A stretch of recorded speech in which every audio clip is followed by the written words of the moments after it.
Bonjour à tous, bienvenue à cette conférence de presse du gouvernement du Québec. S'exprimeront aujourd'hui la ministre de l'Immigration, Christine Fréchette, le ministre des Relations intercanadiennes, Jean-François Roberge, le ministre de l'Éducation, Bernard Drainville, et la ministre de la Solidarité sociale, Chantal Rouleau. Madame Fréchette. Pardon, merci. Alors, bonjour à tous. Merci d'être là ce matin. Je remercie également mes collègues pour leur présence. Bernard Drainville, à l'Éducation, Chantal Rouleau, à la Solidarité sociale et à l'Action communautaire, et Jean-François Roberge, à la langue française et aux relations canadiennes et la francophonie canadienne. Donc, un grand merci pour votre présence. Vous le savez, en fait, accueillir puis accompagner des demandeurs d'asile, ça requiert en fait un vaste ensemble de services gouvernementaux. Et il nous faut aussi animer tout un écosystème. Alors, la présence de mes collègues ce matin, c'est justement pour rappeler que tous nos ministères sont en première ligne des services qui sont rendus aux demandeurs d'asile. Et je peux vous dire que plusieurs autres ministres auraient pu se joindre à nous parce que plusieurs autres ministères accompagnent et soutiennent les demandeurs d'asile. Depuis plus d'1 an, notre gouvernement a multiplié les démarches auprès du gouvernement canadien concernant l'arrivée massive des demandeurs d'asile. Comme le premier ministre l'a rappelé dans sa lettre transmise à M. Trudeau le 17 janvier dernier, les Québécois forment un peuple généreux, un peuple accueillant et qui a une longue tradition humanitaire dont nous pouvons être très fiers. On aide les demandeurs d'asile à subvenir à leurs besoins, à se trouver un logement, à scolariser leurs enfants, à apprendre le français, etc. Le Québec s'assure en fait de fournir des services aux demandeurs d'asile pour qu'ils puissent attendre dans la dignité la décision qui viendra de la part de la Commission de l'immigration et du statut de réfugié du Canada. Or, malgré toute la générosité qui nous anime, notre capacité à livrer ces services aux demandeurs d'asile a des limites. En décembre 2023, le Québec avait sur son territoire 55 des demandeurs d'asile présents au Canada, c'est-à-dire 160 000 demandeurs d'asile sur les 289 000 qu'il y avait au Canada, alors que notre poids démographique au sein du Canada est d'un peu plus de 22 en 2023. Et vous avez ici une diapo où on voit à la fois le poids de chacune des provinces et du Québec au sein du Canada. Et à la droite, la colonne de droite bleu pâle, vous avez le pourcentage de demandeurs d'asile présents au Canada qui se trouvent soit au Québec ou dans l'ensemble des provinces canadiennes. Alors, vous voyez un grand déséquilibre pour ce qui est du Québec. Nos demandes par rapport au fédéral sont très claires. On demande à ce qu'il soit répartis équitablement les demandeurs d'asile sur l'ensemble du territoire canadien parce que cette diapo-là montre à quel point il y a un déséquilibre. Et si on regarde, par exemple, les 4 provinces maritimes, à leur 4, en 2023, les 4 provinces maritimes ont accueilli 380 demandeurs d'asile, pendant que le Québec en accueillait 65 000. C'est complètement démesuré. Il faut également que le fédéral réduise l'afflux des demandeurs d'asile en resserrant rapidement la politique canadienne d'octroi des visas. Il doit fermer toute brèche qui permettrait à des groupes criminels de s'infiltrer au Canada. Et également, il doit rembourser au Québec l'ensemble des sommes encourues pour l'accueil des demandeurs d'asile. Le gouvernement du Canada, c'est le seul responsable de l'admission sur le territoire canadien des demandeurs d'asile. C'est pourquoi le fédéral doit mettre en place un plan durable pour que la proportion de demandeurs d'asile présents au Québec équivale à son poids démographique. Il doit s'assurer également d'une répartition équitable dans l'ensemble des provinces. Le gouvernement du Québec offre de nombreux services aux demandeurs d'asile. Je vais vous en nommer quelques-uns. Il y a notamment une aide financière de dernier recours qui est offerte. Il y a l'éducation préscolaire, l'enseignement primaire, l'enseignement secondaire, les soins de santé et services sociaux via le programme régional d'accueil et d'intégration des demandeurs d'asile, un hébergement temporaire, des cours de français, l'accès aux haltes garderies communautaires et aux garderies non subventionnées, des allocations au logement, l'aide juridique pour la préparation de la demande d'asile, pour ne nommer que ceux-là. Alors, vous voyez que la liste, vraiment, est très longue. Et ça reflète la générosité que l'on a à l'endroit des demandeurs d'asile. Les 3 dépenses les plus importantes, c'est l'aide financière de dernier recours, les services éducatifs et l'hébergement temporaire. Rappelons que le gouvernement du Québec a demandé au fédéral le remboursement de 470 millions pour les dépenses encourues pour les années 2021 et 2022. À ce jour, seules les dépenses liées à l'hébergement temporaire ont été remboursées, soit tout près de 67 millions, ce qui représente moins de 15 des coûts assumés par le Québec. De 2017 à 2020, le fédéral a remboursé le Québec pour la majorité des dépenses effectuées pour les demandeurs d'asile. Pourquoi a-t-il cessé de le faire alors que le nombre de demandeurs d'asile ne fait qu'augmenter depuis? Je pense qu'il n'y a pas de réponse logique à cette question. Pour l'année 2023, le calcul des sommes assumées par le Québec est maintenant complété. Un montant supplémentaire de 576 millions a été engagé par le Québec pour les services publics offerts aux demandeurs d'asile au cours de l'année 2023. Ce montant s'ajoute aux 470 millions demandés pour les années 21 et 22. C'est donc un total de plus d'1 milliard que le fédéral doit rembourser au Québec pour les années 21 à 23. C'est énorme. Il est important toutefois de rappeler que le remboursement des sommes dues ne réglera pas le problème à sa source. À la base, c'est le trop grand nombre de demandeurs d'asile qui viennent au Québec qui est l'enjeu. C'est pourquoi le fédéral doit resserrer ses critères d'accès au visa de visiteur et il doit répartir les demandeurs d'asile équitablement. La récente annonce fédérale de réserver 150 millions au Québec pour les dépenses de 2023, c'est loin d'être à la hauteur. C'est nettement insuffisant pour soutenir les nombreux ministères qui offrent des services à la population. Le Québec est une société d'accueil parmi les plus généreuses. On en est fiers et on honore nos engagements humanitaires, mais on ne pourra continuer à le faire que si on respecte notre capacité à livrer les services requis. Et cette condition-là, elle n'est plus respectée. Merci. Bonjour tout le monde. Alors, ma collègue Christine vous a parlé des sommes que représente l'accueil des demandeurs d'asile dans le réseau de l'éducation. Alors, je le répète, 305 millions depuis 2021. Juste pour l'année 2023, on parle de près de 140 millions pour scolariser donc les jeunes enfants demandeurs d'asile. Je veux être clair, le gouvernement Trudeau ne peut plus continuer à gérer les frontières comme il le fait présentement. Les capacités d'accueil du réseau de l'éducation ne sont pas infinies.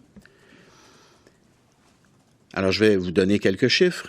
Actuellement, au Québec, donc en date du 24 janvier, il y a 1237 classes de francisation, ce qui représente de façon très conservatrice l'équivalent de 52 écoles primaires. 52 écoles primaires dédiées à l'accueil et à la francisation. Dans un contexte où nous vivons une importante pénurie d'enseignants, de personnel scolaire et de locaux, vous comprenez que ça met énormément de pression sur notre réseau. On s'approche du point de rupture. Au mois de janvier, on a fait une nouvelle collecte d'informations auprès de la dizaine de centres de services scolaires qui accueillent le plus d'enfants demandeurs d'asile. On nous a informé qu'entre 4 000 et 5 000 élèves seront à scolariser d'ici la fin de la présente année scolaire. Ça représente 250 à 300 classes de francisation, d'accueil de plus. 250 à 300 classes, c'est l'équivalent de 12 à 15 écoles primaires de plus. Donc, on en a déjà une cinquantaine. Et avec juste les enfants qui demandent à être scolarisés, là, c'est 12 à 15 écoles primaires en sus des 52 qui existent déjà pour la francisation et l'accueil. Ça, c'est avec les listes là, d'enfants à inscrire présentement, là. Juste pour le Centre de services scolaires de Montréal, entre septembre 2023 et la mi-janvier 2024, c'est 90 classes d'accueil qui ont été ouvertes au Centre de services scolaires de Montréal. Ça représente l'équivalent de 4 écoles primaires. Le Centre de services scolaires de Montréal reçoit environ 80 nouvelles demandes d'inscription par semaine.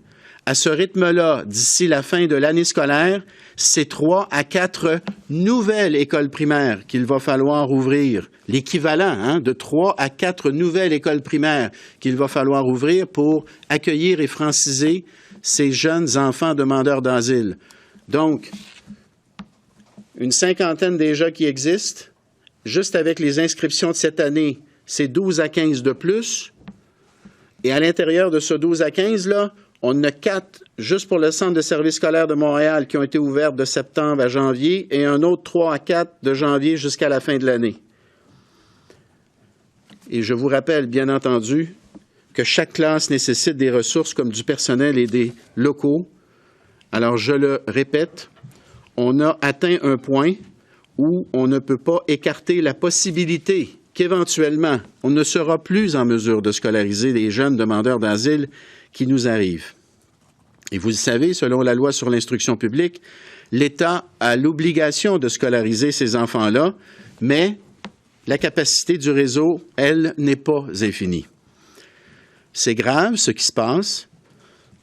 On s'approche dangereusement du point de rupture et ça ne peut plus continuer comme ça. Puis je le répète, là, petite parenthèse, là, cette situation-là, ce n'est pas le choix des enfants. Les enfants subissent cette situation. Nous, on veut les scolariser. Puis c'est exceptionnel ce que le Québec a fait pour scolariser ses enfants demandeurs d'asile au cours des dernières années. C'est exceptionnel ce qu'on a réussi à faire. Mais là, ça ne peut plus continuer comme ça. La situation qu'Ottawa laisse perdurer depuis des années a un impact pas juste sur le personnel enseignant et sur les locaux, elle a un impact aussi sur les professionnels de l'éducation, les orthophonistes, les orthopédagogues, les psychologues, les psychoéducateurs, les éducatrices, le transport scolaire. Le fédéral n'en fait pas assez. Puis c'est pas juste une question d'argent, c'est important de le dire. Le montant qu'il nous donne pour couvrir ce que ça nous coûte ici au Québec est ridicule. Ça, c'est un fait. Il ne nous donne pas l'argent qui couvre les coûts de service. Mais ce n'est pas seulement une question d'argent, parce que rendu à la situation où on est présentement, on s'approche d'un point où nous n'arriverons plus à fournir les services aux personnes qui sont déjà sur le territoire québécois. Parce que nos ressources doivent se partager entre un nombre grandissant d'enfants. Donc oui, on a atteint un point critique. Le gouvernement Trudeau n'a plus le choix d'agir. Il faut qu'il prenne ses responsabilités et ça presse.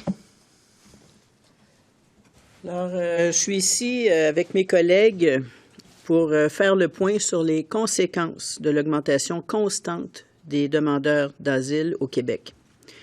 Depuis 3 ans, une forte pression est mise sur le système d'aide de dernier recours par l'arrivée massive des demandeurs d'asile. Je rappelle qu'au Québec, les demandeurs d'asile sont admissibles à une aide financière de dernier recours à travers le programme d'aide sociale, selon certaines modalités. Le problème aujourd'hui, c'est qu'on observe une hausse fulgurante de demandeurs prestataires de ce programme et le gouvernement fédéral ne semble pas le prendre au sérieux. De juin 2022 à juin 2023, on a constaté une croissance du nombre de demandeurs d'asile prestataires d'aide sociale de 23 000 personnes. C'est donc qu'on est passé de 17 000 personnes à 40 000 personnes. Alors que le nombre total de prestataires au programme d'aide sociale, le programme d'aide de dernier recours, a de son côté augmenté de 24 000 personnes. On voit donc que la hausse des prestataires, des adultes, d'une année à l'autre, est presque entièrement attribuable à l'arrivée massive des demandeurs d'asile sur notre territoire québécois. À ce jour, rien ne laisse présager que la situation va s'améliorer. Alors, parlons des nouvelles demandes d'aide financière qu'on traite à mon ministère. Le mois de janvier vient de se clore avec une hausse de 11 % de nouvelles demandes à l'aide sociale en provenance des demandeurs d'asile comparativement à janvier 2023. 11 % de plus que l'année précédente, alors que le chemin Roxham est fermé. Les demandes d'aide de dernier recours se multiplient tous les mois depuis 1 an maintenant. Et c'est une tendance lourde qui ne fléchit pas. Le Québec se fait un devoir d'être accueillant. C'est dans notre ADN, mais nos services ont des limites et le gouvernement fédéral ne les respecte pas. Ultimement, ce sont les contribuables qui payent. La facture à l'aide sociale pour la remise des chèques aux demandeurs d'asile est passée de 69 millions de dollars à 370 millions de dollars entre 2021 et 2023. Une facture qui a plus que quadruplé en 2 ans seulement. Où serons-nous rendus l'an prochain si la politique d'immigration du gouvernement fédéral ne change pas? Et ce n'est pas aux demandeurs d'asile personnellement qu'il faut porter la responsabilité de la situation actuelle, évidemment. On a le devoir, comme nation québécoise, de soutenir ces personnes qui ont traversé des conditions difficiles pour venir jusqu'ici. Mais ce qu'il faut garder à l'esprit, c'est que la politique actuelle du gouvernement fédéral n'est pas viable pour le Québec. L'augmentation incontrôlée du nombre de demandeurs d'asile sur le programme d'aide sociale nous conduit droit dans le mur. Le gouvernement de la Coalition Avenir Québec, le gouvernement de la CAQ, ne veut pas et ne va pas tolérer qu'on efface les progrès de la société québécoise.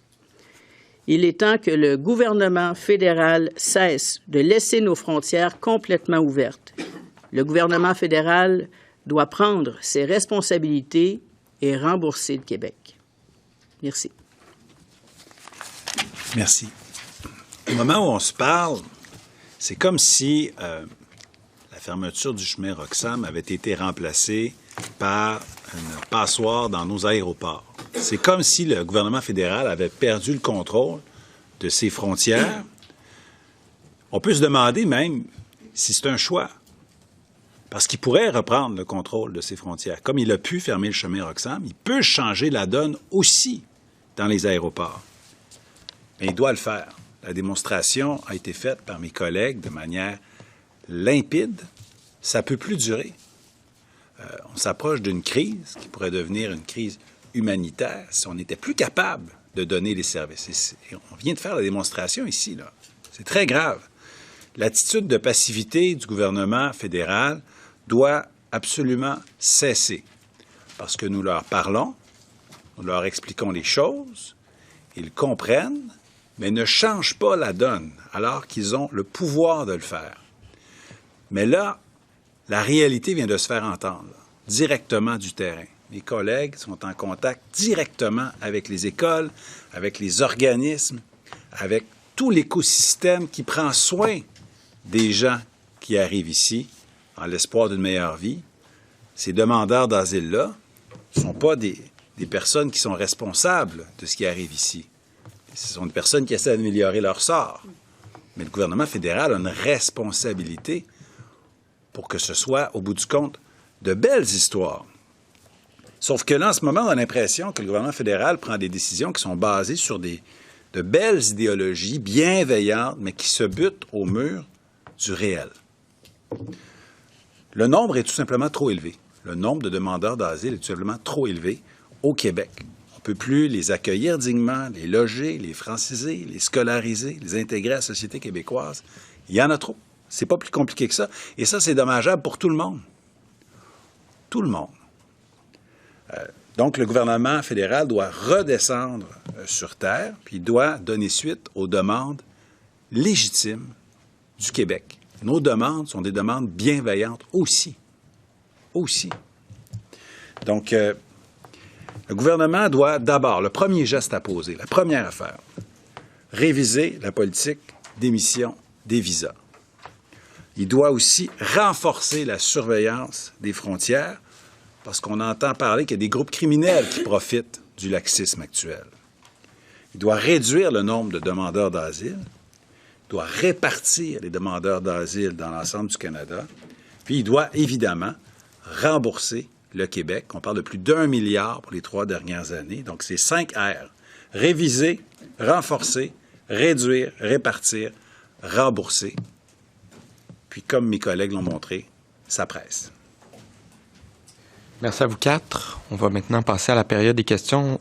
Commençons avec Alain Laforêt, TVA. Bonjour à vous tous. Madame Fréchette, basta, ça ne fonctionne plus. Bien, dans les aéroports, la situation est différente vous savez, BASTA, ça s'appliquait au chemin Roxham parce qu'il y avait possibilité de le fermer. Des demandeurs d'asile, on va continuer à en recevoir. C'est un droit qui est protégé par la Convention de Genève. Maintenant, le nombre de ceux qui viennent au Canada, qui viennent au Québec, je veux dire, le nombre de ceux qui viennent au Québec est trop important pour notre capacité à livrer des services requis. Donc là, je dirais que le BASTA, il s'applique face à l'attentisme du fédéral. Pour l'instant, je ne sens pas une urgence du côté fédéral à régler la situation. Et c'est là où je dis BASTA. Pas sur l'arrivée de demandeurs d'asile, il continuera à y en avoir, mais il faut qu'il y en ait en moins grand nombre et il faut qu'ils s'établissent partout au Canada.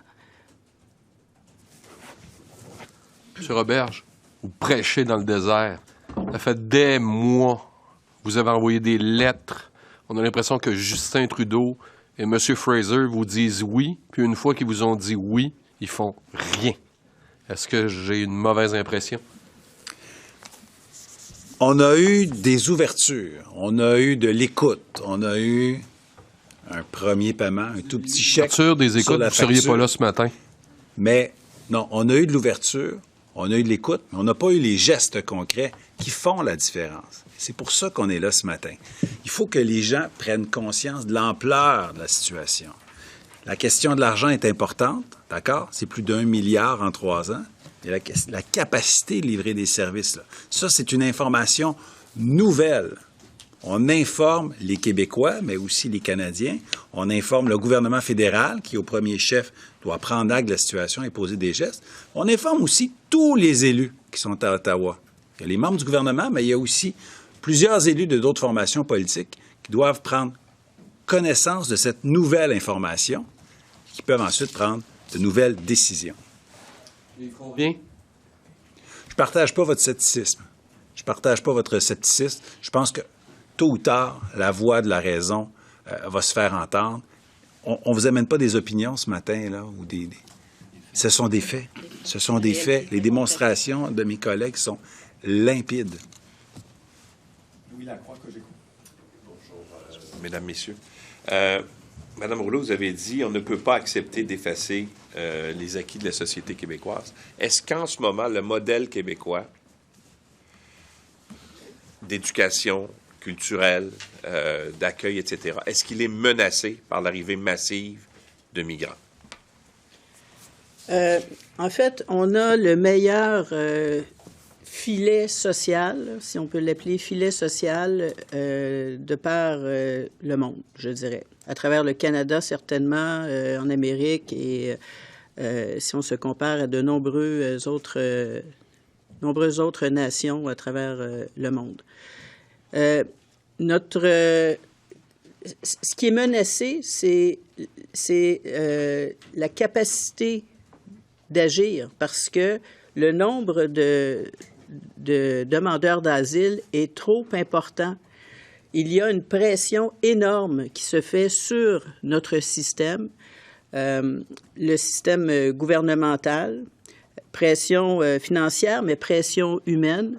Je pense aux organismes communautaires qui accueillent les demandeurs d'asile et qui ont de la difficulté à l'heure actuelle. On les aide, mais c'est une pression constante. Alors, il y a des solutions à ça. C'est de réduire cette pression sur le Québec, parce que le Québec reçoit, en 2023, le Québec a reçu 55% des demandeurs d'asile qui sont venus au Canada. C'est beaucoup. C'est beaucoup pour notre capacité.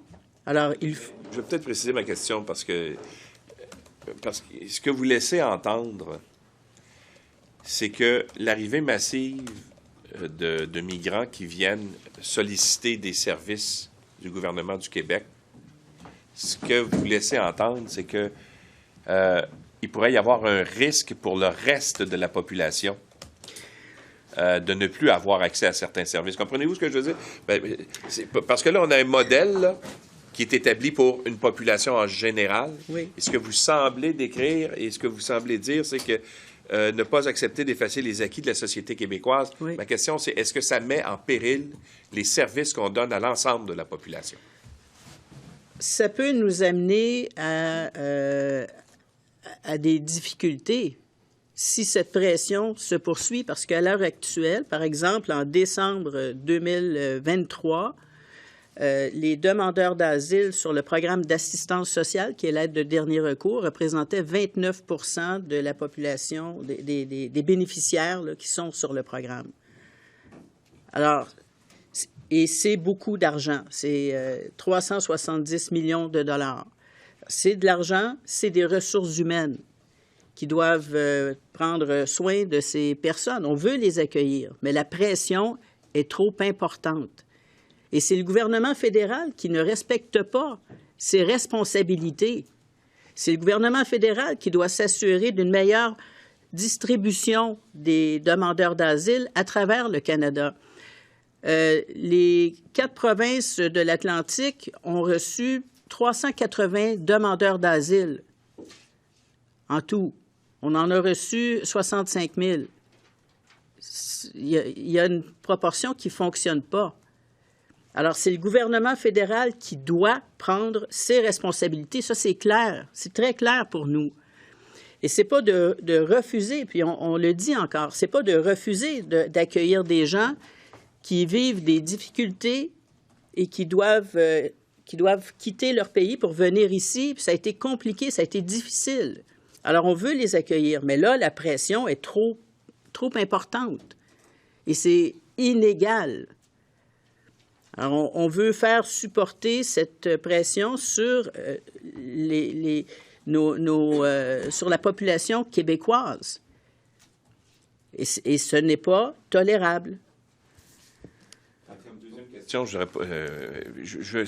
un peu connexe, mais M. Legault parle souvent de l'identité québécoise. Il faut protéger l'identité québécoise.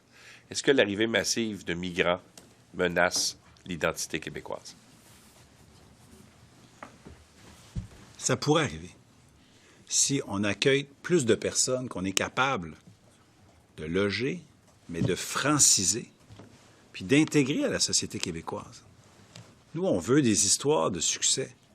On veut des gens qui viennent faire partie de la grande famille québécoise, qui viennent y contribuer avec leurs différences, avec leurs accents, avec leur culture. Puis, l'idée, là, c'est pas de devenir multiculturaliste puis vivre les uns à côté des autres, c'est de vivre les uns avec les autres. On a toujours été une société d'accueil. On veut en demeurer une. Mais il y a une capacité d'accueil, une capacité d'intégration à la citoyenneté québécoise. Donc, oui, il y a des choses qui sont menacées. Il y a des choses qui sont menacées. Il y a des services qui sont menacés. Il y a une manière de vivre qui est menacée lorsque les nombres sont trop grands. Il faut le nommer. Patrick Belrose, le Journal de Québec. Oui, bonjour à tous. Je vais aller dans le même sens un peu que mon collègue, M. Drainville. J'aimerais vous entendre sur l'impact sur les services en éducation. Vous avez dit que ça se pourrait qu'on ne soit pas capable d'offrir le niveau de service adéquat aux enfants qui sont déjà sur le territoire. Qu'on en vienne à ce point-là. J'aimerais que vous décriviez un petit peu la crainte que vous avez. On ne veut pas en arriver là. Hein? Je veux que ce soit bien clair. Là. On ne veut pas en arriver là.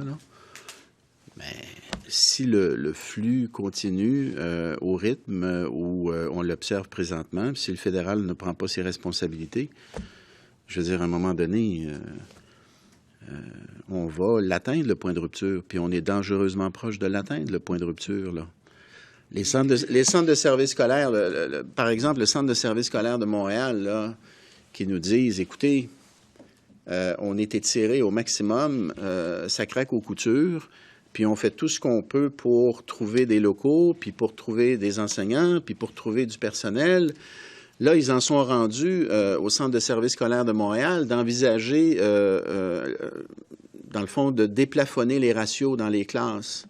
Alors, vous savez que la composition de la classe a été un des grands enjeux de la dernière négociation. Puis quand on parlait des élèves à besoins particuliers, on parlait des élèves HDA, donc qui ont un plan d'intervention, mais on parle également des élèves qui ont un plan de francisation, si on peut dire. C'est pas comme ça qu'on l'appelle, mais qui doivent être francisés, qui doivent être accueillis dans des classes d'accueil, des classes de francisation.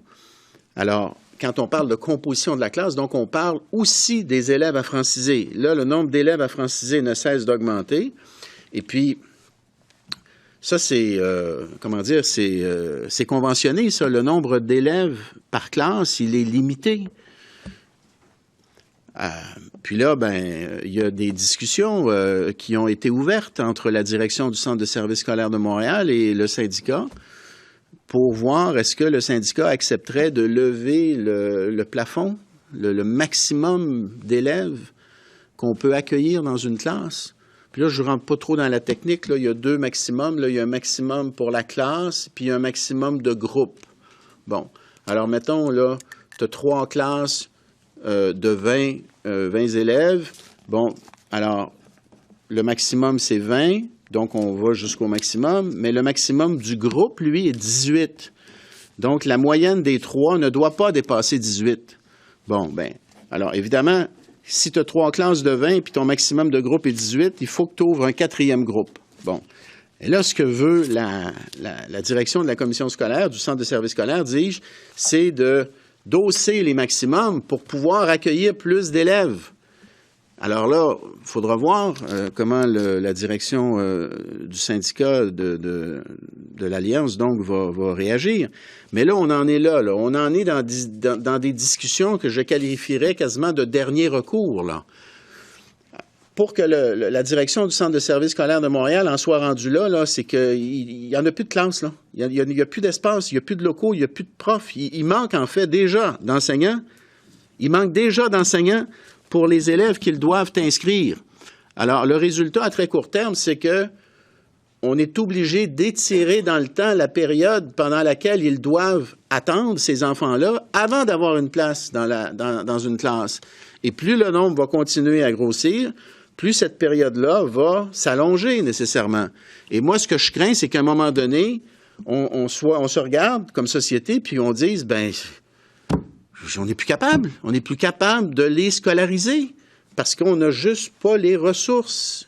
On n'a juste pas les écoles. On n'a juste pas les classes. Vu la situation qui est aussi périlleuse, est-ce que vous envisagez de ne pas scolariser les enfants de demandeurs d'asile qui arrivent sur le territoire? On ne veut pas aller là, puis on n'est pas là. On n'est pas là. Mais vous avez l'impression qu'un jour, éventuellement, on pourrait être obligé d'y arriver? On ne veut pas aller là. On ne veut pas aller là. Alexandre Duval, Radio-Canada. Avec l'attentisme, comme vous l'avez nommé, Mme Fréchette, du gouvernement fédéral, est-ce qu'il y a une part de vous qui commence à espérer que le prochain gouvernement ne soit pas libéral à Ottawa? Nous, on travaille avec le gouvernement en place. On tient des rencontres régulières, je vous dirais, à toutes les semaines, de notre côté. Du côté de mes collègues, il y a énormément de travail qui se fait. Il y a énormément de pression qui est exercée. On s'attend à ce que le gouvernement libéral fédéral donne suite et rapidement. Je comprends, mais votre chef dans le passé a déjà appuyé le Parti conservateur lors de l'élection précédente. Pensez-vous que ce genre de pression-là pourrait peut-être amener le gouvernement Trudeau à bouger? Moi, je vais laisser le gouvernement Trudeau évaluer ses options là, sur le plan stratégique. Nous, on travaille avec le gouvernement en place. Sur l'accord Québec-Canada, je vous ai déjà posé la question à savoir pourquoi vous ne l'ouvriez pas, puisque vous pouvez unilatéralement le demander. Alors, je vous repose la question aujourd'hui. Considérant les constats que vous faites, pourquoi ne demandez-vous pas la réouverture de l'accord Québec-Canada et est-ce parce que le Québec reçoit déjà beaucoup d'argent en vertu de cet accord? Nous, d'une part, on demande à ce que cette entente soit respectée. Actuellement, on nous demande de travailler un peu en marge de ce qui est prévu par l'accord. Nous, on demande que l'accord soit respecté et appliqué par le fédéral. Donc, on n'est pas à vouloir réouvrir ou renégocier une nouvelle entente. On dit on a cette entente, il faut la respecter. Maintenant, les demandeurs d'asile, ça, c'est un cas à part. Un cas à part de l'entente, c'est pas quelque chose qui est prévu par l'accord Québec-Ottawa. Donc, c'est de gré à gré que ça doit être convenu, la mécanique. Celle qui prévalait de 2017 à 2020 était adéquate. Maintenant, c'est comme si le fédéral avait décidé de changer d'approche, de changer de philosophie pour on ne sait trop quelle raison. Et ça survient à un moment où le problème devient crucial parce que beaucoup plus important d'année en année. Alors, c'est pas le temps de changer d'approche puis de dire, finalement, ça va être au Québec à assumer la presque totalité des frais, là. Il n'y a pas de logique à cette approche-là, d'autant que c'est le fédéral qui est responsable de l'admission des demandeurs d'asile au Canada. C'est sa responsabilité. C'est à lui de prendre ses responsabilités de manière urgente. Hugo Pilon-Larose, La Presse. Oui, bonjour. Monsieur Robert, ma première question est pour vous. Si le gouvernement fédéral, malgré vos nombreuses interventions, ne bouge pas, que les frontières, dites-vous, deviennent des passoires, qu'on atteint un point de rupture dans les services publics et que ça menace maintenant l'identité québécoise, votre point de presse ce matin est-il un argument massu pour les indépendantistes, les souverainistes au Québec pour dire que, à quelque part, c'est le pays réel du Québec qui en souffre et il faut sortir de la fédération? Écoutez, c'est pas ça l'objet du jour. On a une situation réelle aujourd'hui. D'accord? Il y a des systèmes qui peinent à répondre à la demande.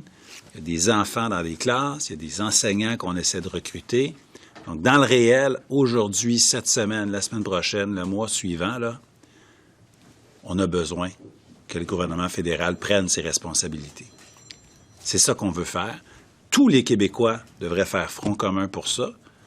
Tous les Québécois élus ici à l'Assemblée nationale, tous les Québécois aussi élus au Parlement d'Ottawa devraient faire entendre la voix du Québec, devraient faire entendre la voix de la raison. Moi, j'ai confiance que ça va fonctionner. On a eu des exemples par le passé où on s'est fait entendre.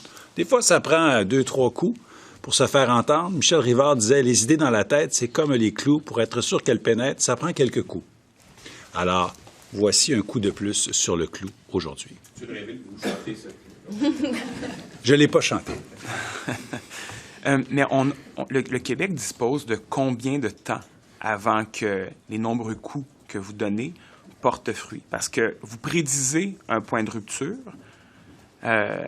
Alors, dans combien de jours, de semaines, est-ce qu'on va l'atteindre? Bien, l'idée, c'est de ne pas l'atteindre. Oui, mais là, aujourd'hui, vous prédisez la météo. Là. Vous dites que dans le futur, il y a des gros nuages. Là, puis il va y avoir un orage et point de rupture. OK, mais la tempête arrive quand?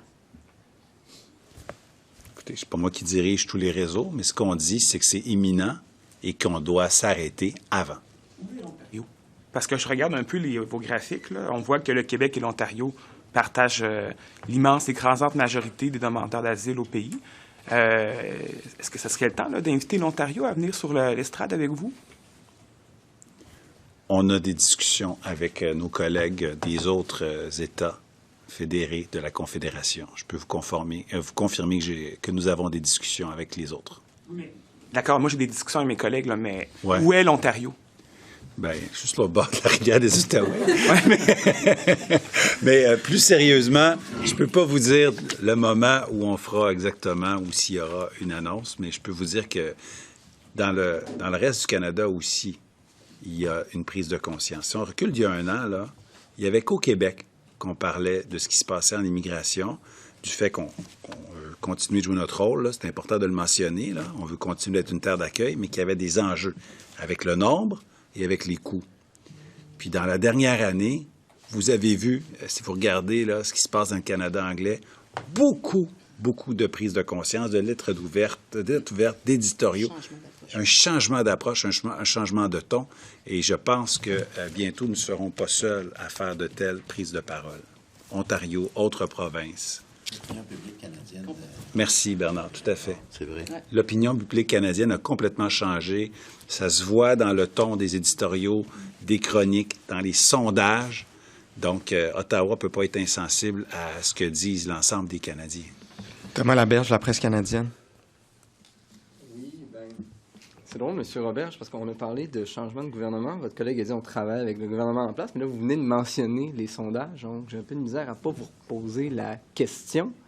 Donc, vous espérez que les sondages fassent pression sur le gouvernement fédéral? Je n'ai pas parlé des sondages par rapport à... Oui, laissez-moi une seconde. Je n'ai pas parlé du sondage par rapport à des intentions de vote théoriques pour des élections.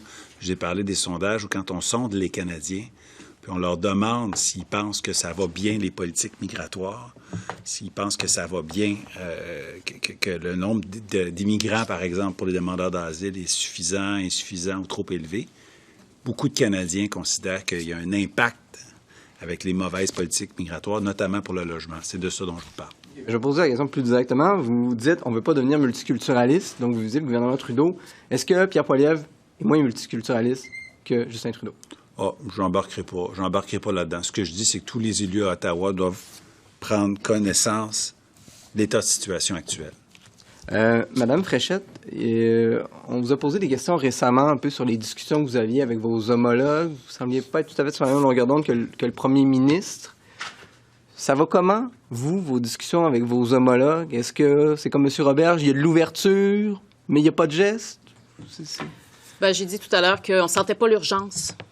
Et c'est encore ce qui apparaît problématique, parce que la situation qu'on vous décrit, puis comme je vous disais, ça c'est une partie de la réalité, parce qu'il y a d'autres collègues aussi qui sont à offrir des services dans un contexte très pressurisé. Donc, le type de service qui est rendu crée une trop grande pression et on demande au fédéral d'agir de manière urgente. Et cette urgence-là, on ne la sent pas encore du côté fédéral. Donc, on espère que c'est pour très, très bientôt parce que c'est dans l'urgence que vont être prises les actions et c'est ce qu'on attend du fédéral. Antoine Robitaille, le Journal de Québec. Et je vous écoute, puis il me semble que je vous ai déjà entendu tenir tous ces discours-là. Il me semble qu'un personnage politique qui ne fait que réclamer, formuler des jérémiades, des lamentations à un moment donné, n'est pas pris au sérieux. Avez-vous... Sur quoi ça peut déboucher? Ce que vous nous décrivez, c'est grave, là. Une passivité. Vous n'êtes pas pris au sérieux. Une crise majeure. Alors, la suite, est-ce que c'est pas... Bon, je veux dire, poursuite judiciaire, référendum, je veux dire, il y a plein de façons, là. Il me semble que ça débouche sur rien, là. Vous avez souvent dit ces choses-là. Vous mettez les chiffres à jour, puis M. Robert nous dit, un jour, on va l'avoir. Je m'excuse, il y a bien des demandes que vous avez multipliées au fédéral et qui sont soldées par un refus total. Pensons, mettons juste le rapport d'impôt unique. Alors, avez-vous quelque chose, là, après, là, que vous ayez formulé vos lamentations? Là, vous laissez entendre qu'on n'a pas eu de réponse adéquate à certaines de nos demandes. Or, j'aimerais ça rappeler qu'on a fait fermer le chemin Roxham. Des pressions ont été exercées. Il y a eu signature de cette entente avec les États-Unis, qui a donc mis fin au chemin Roxham. Ensuite, l'année passée, à pareille date, on demandait à ce que les demandeurs d'asile qui arrivaient via Roxham soient répartis dans un ensemble d'États fédérés, et c'est ce qui a été fait. Et on demande de réactiver cette mécanique-là, parce que l'année passée, ça a donné beaucoup d'oxygène au Québec. Donc ça, c'était une de nos demandes, et elle a été entendue. Et le fédéral a donné suite. Et par ailleurs, des années de 2017 à 2020, on a réclamé aussi un remboursement au fédéral, et le fédéral était au rendez-vous. Donc, il n'y a pas de passivité du fédéral, alors. Ça date d'il y a un an. À vos demandes? Ça date d'il y a un an ou plus. Mais au cours de la dernière année, effectivement, là, c'est une passivité qui est, en fait, une passivité qui caractérise le fédéral. La voie judiciaire, par exemple, est-ce que c'est exclu? On n'en est pas là pour le moment. On pense que nos rencontres, nos discussions régulières, répétées, les chiffres qu'on vous dévoile ce matin, parce que c'est des calculs notamment sur ce que ça a coûté en 2023, c'est tout récent, là. C'est il y a quelques jours qu'on a eu l'évaluation exacte. Donc, on transmet ça au fédéral comme information en leur disant, bien voilà la réalité. Je pense que Bernard nous a bien démontré que la pression est excessive, démesurée sur le système d'éducation. Chantal a fait la même chose. Donc, c'est à force comme ça de transmettre les informations qu'on s'attend à ce qu'il y ait une action qui soit prise. M. Drainville, une dernière question. Dans le domaine de la santé, quand on ne peut pas opérer le monde au public, on va au privé. Est-ce qu'on ne pourrait pas mettre à contribution les écoles privées qui sont largement subventionnées au Québec? Pour faire de la francisation? C'est votre question? Bien, vous dites qu'on est obligé d'ouvrir 1400 classes de plus, là, puis qu'on approche le point de rupture. Pour éviter le point de rupture, est-ce qu'on ne pourrait pas mettre à contribution le réseau privé? Honnêtement, ça n'a pas fait partie des discussions jusqu'à maintenant. La loi nous oblige à scolariser les élèves. c'est le réseau public, donc, qui est le premier concerné. Moi, je peux pas m'imaginer que à Ottawa, ils vont pas, à un moment donné, réagir, là, Antoine. Je peux pas m'imaginer qu'ils vont pas allumer, là. C'est comme si ce monde-là vivait sur une autre planète, là, présentement, là. Je veux dire, ils peuvent pas rester insensibles à la situation que l'on vit, qui est de plus en plus urgente et qui s'approche d'un point de rupture. Puis on ne veut pas se rendre là. On veut pas le frapper, le mur. Alors là, à un moment donné, il faut que M. Trudeau et son gouvernement prennent leurs responsabilités. Il faut qu'ils agissent. Alors, moi, je garde espoir qu'ils vont finir par agir. Je vais me permettre quelques questions. François Carabin du Devoir. On a quelques questions encore en français après ça, mais je vais vous demander d'aller plus rapidement là, parce qu'on aimerait ça que nos collègues anglophones puissent s'exprimer. Vous trouvez que nos réponses sont trop longues? Ben, vous pouvez le prendre comme vous voulez. Madame Fréchette, ça va faire 1 an ce printemps que le chemin Roxham est fermé. Il y a des coûts qui ont doublé essentiellement là, dans la dernière année avec 577 millions de dollars en plus en services dispensés à des demandeurs d'asile. Est-ce que c'est un aveu d'échec sur la fermeture du chemin Roxham? Non, absolument pas. Moi, je dis par chance que le chemin Roxham est fermé, parce que sinon, il continuerait à en arriver par dizaines de milliers via le chemin Roxham. Parce qu'il faut voir que les 5 principaux pays de provenance, lorsque les gens arrivaient via le chemin Roxham, sont différents, mis à part un seul pays, des 5 pays principaux de provenance de ceux qui arrivent à l'aéroport de manière régulière. Donc, ces deux filons différents, 2 manières d'arriver au Québec ou au Canada à titre de demandeur d'asile, mais par chance, je ne veux pas imaginer ce que ce serait si on avait continué d'avoir 60 000, 50 000 personnes qui arrivaient via le chemin Roxham, en plus de ceux qui se présentent à l'aéroport. Donc, voilà, je vais essayer d'être brève. Des sommes dépensées pour les demandeurs d'asile qui s'élèvent maintenant à plus d'1 milliard de dollars dans les 3 dernières années. J'aimerais juste comprendre, est-ce qu'il y a de ces sommes-là qui ont déjà été remboursées et, c'est ça, et combien d'argent vous attendez encore en réalité? Là? Oui, alors il y a effectivement des sommes qui ont été remboursées pour l'hébergement temporaire. Donc, ça équivaut à presque 15 % des demandes. Alors, c'est très, très insuffisant. C'est très, très loin de l'objectif. Et donc, c'est au-delà de l'hébergement temporaire qu'on attend les remboursements du fédéral. Merci. Olivier Bossé, Le Soleil. Bonjour. Vous demandez au Canada de répartir les immigrants qu'ils aient au Manitoba, à l'île du Prince-Édouard ou en Nouvelle-Écosse. Si on comprend bien, le point de rupture est sur le point de se produire spécifiquement à Montréal. Pourquoi le gouvernement du Québec ne fait pas ce qu'il demande et donc forcer les demandeurs d'asile à les envoyer à Rivière-du-Loup, à Rouen ou à Sherbrooke? Bon, ben, j'aimerais rappeler que c'est sur une base volontaire que les déplacements, d'une part, ont été faits l'année passée, alors que les gens arrivaient via le chemin Roxham essentiellement. Et nous, comme gouvernement, on a développé un projet au cours des derniers mois pour répartir les demandeurs d'asile en dehors du Grand Montréal. Donc, il y a un projet d'accueil des demandeurs d'asile qui a été initié avec la Ville de Québec et qui prend place depuis novembre dernier. Et c'est une formule que l'on teste à l'heure actuelle. Les résultats sont très intéressants jusqu'à maintenant. Et au terme de la première année d'opérationnalisation de ce programme pilote, on verra s'il y a lieu de le maintenir dans le temps puis de l'implanter ailleurs que dans la capitale nationale. Mais si je peux enchaîner. Vous avez raison de dire que les centres de services scolaires où on compte le plus grand nombre de nouvelles classes ouvertes sont bel et bien dans la région de Montréal. Mais ça touche également des centres de services scolaires qui sont à l'extérieur de la région de Montréal. Ça touche, j'ai les chiffres ici, là, on va dire dans le top 10 là, des centres de services scolaires qui sont les plus affectés. Vous avez un centre de services scolaires en Outaouais, vous en avez un à Sherbrooke, vous en avez un à Trois-Rivières, vous en avez un à Québec.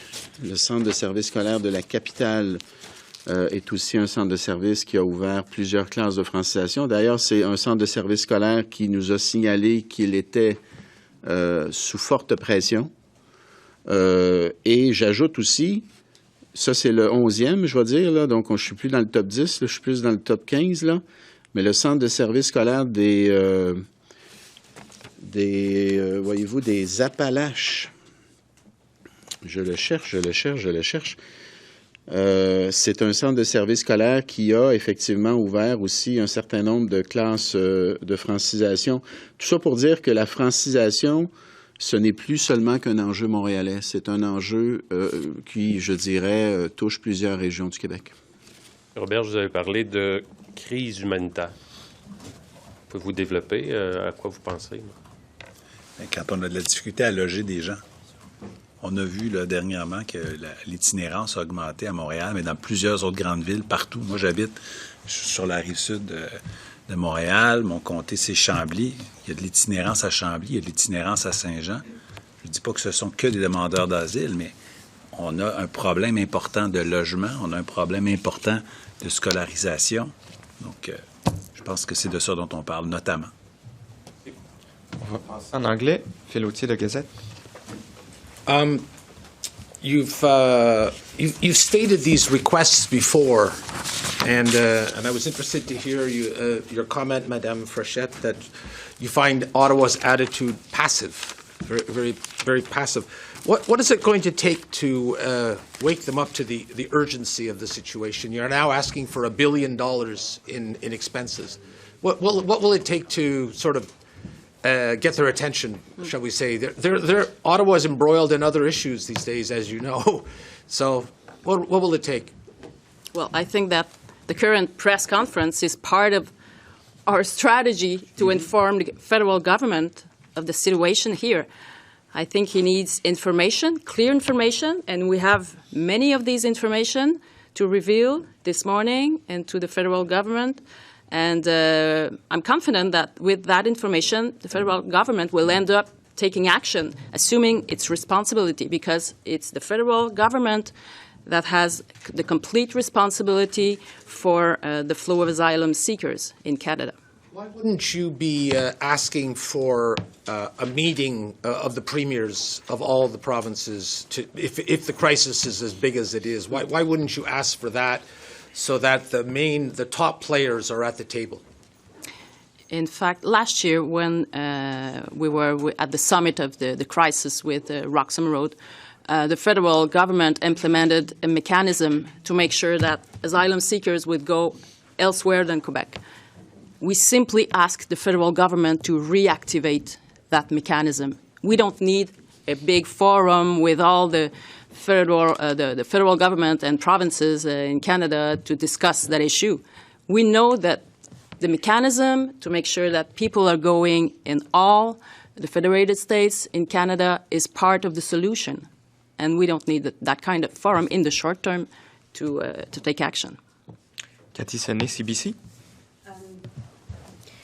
Mr. Roberge, you mentioned, you shared your fear for Quebec's identity with this increased number of asylum seekers. Can you describe what your fear is about? What do you see? Well, it's important to be able to accommodate everyone coming here in Quebec. It's important to have everything we should have to help them. They have a roof over their head, classes, education services, social services. We are generous, and we want to continue being generous. But if the numbers are too high, all this social contract is at risk. What Quebec's identity precisely? Can you clarify your point of view? Not just talking Quebec's about public identity, services, but Quebec's identity. Quebec's identity is a part of our model, having social services, our way of life, be open-minded, be accommodate, be happy to bring new people here, and listen to their stories and knowing them and learn from them, and then they have to learn from us. But if the numbers are too high, this is not possible. We want to live together. Mr. Drainville, you shared your despair of not providing education services for those children of asylum seekers. But how can we make sure that your message is understood by Mark Miller, who lives in Montreal, who is a member of Parliament in Montreal, and who is the immigration minister? How do you explain that he doesn't get the message? Well, one would hope that a minister from Montreal, living in Montreal, elected by Montrealers, would be very sensitive to this situation and would act upon it. And this is what we're asking him to do.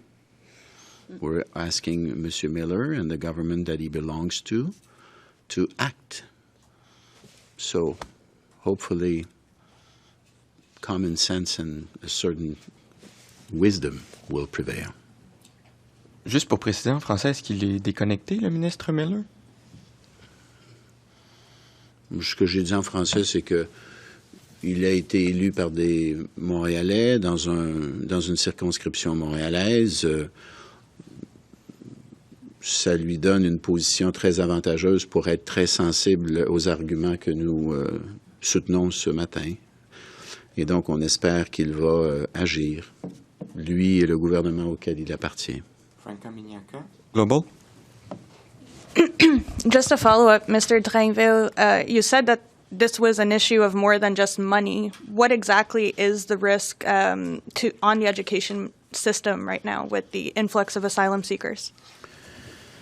Well, the risk is that at some point, if it keeps adding up, if the number of children that we need to bring into our school system keeps on increasing at the current level, at the current pace, the risk is that we will no longer be able to offer them the educational services that they are entitled to.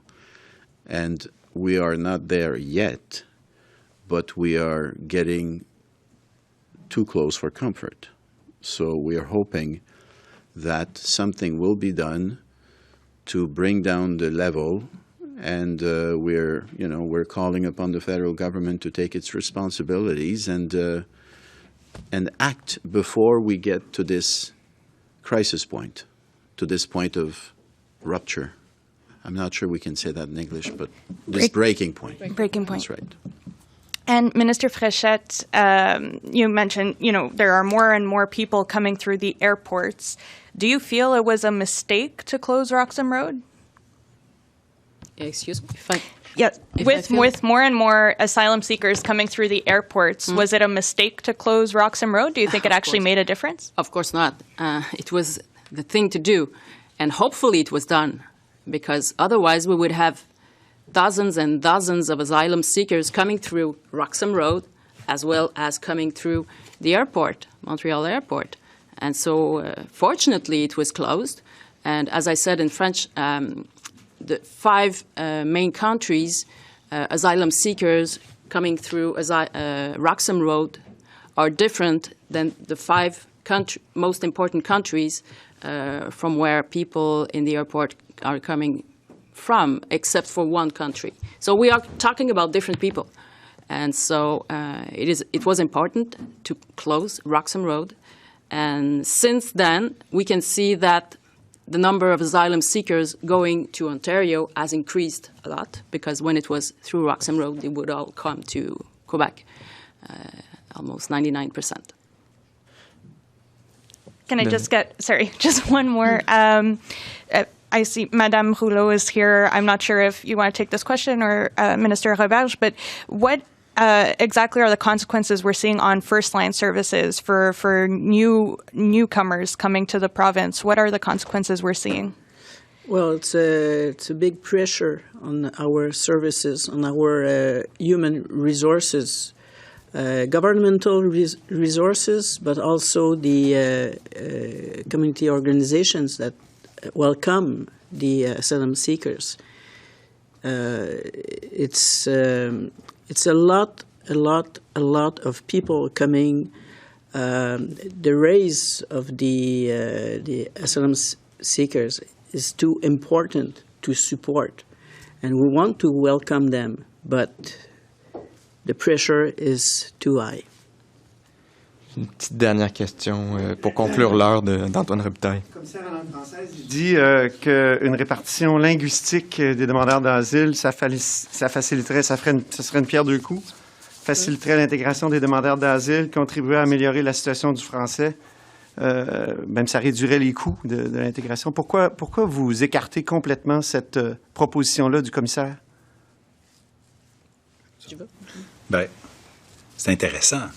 C'est intéressant. On n'a pas le pouvoir de faire ça en ce moment. La répartition doit se faire par le gouvernement fédéral. C'est sûr que, supposons qu'il y a 5 000... Parce qu'on va continuer d'en recevoir de demandeurs d'asile. Hein? On n'est pas des gens qui sommes fermés à toute personne qui demande d'asile. Mais supposons qu'il arrive 10 000 demandeurs d'asile, qu'on doit en conserver 5 000 sur le territoire québécois. S'il y en a 5 000 qui parlent français, 5 000 qui ne parlent pas français, ça serait intéressant que le gouvernement fédéral arrange ses flûtes pour que les 5 000 restent au Québec. C'est sûr que ce serait plus facile pour eux, puis ça faciliterait l'intégration à la société québécoise. Et ça fait partie des choses qui seraient beaucoup plus intéressantes, beaucoup plus facilitatrices. Mais c'est pas la solution actuelle, vu le volume de demandeurs d'asile. Ça fait partie des choses qui seraient intéressantes. Et une des solutions? Ben oui. Parce qu'il n'y a sûrement pas une seule solution. Il y a plusieurs solutions. Oui, c'est ça. Une question, vous parlez, disons, des règles du point de rupture en éducation. Le communiqué dit qu'on a atteint le point de rupture, notamment dans le réseau d'éducation, plus particulièrement à Montréal. Je veux comprendre que la nuance, c'est qu'à Montréal, en éducation, le point de rupture est atteint, pas nécessairement ailleurs.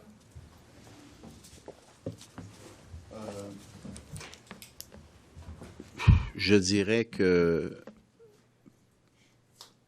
on est sur le point d'atteindre le point de rupture et à Montréal, on est encore plus proche de l'atteindre. Merci beaucoup. C'est ce qui met fin à cette conférence de presse.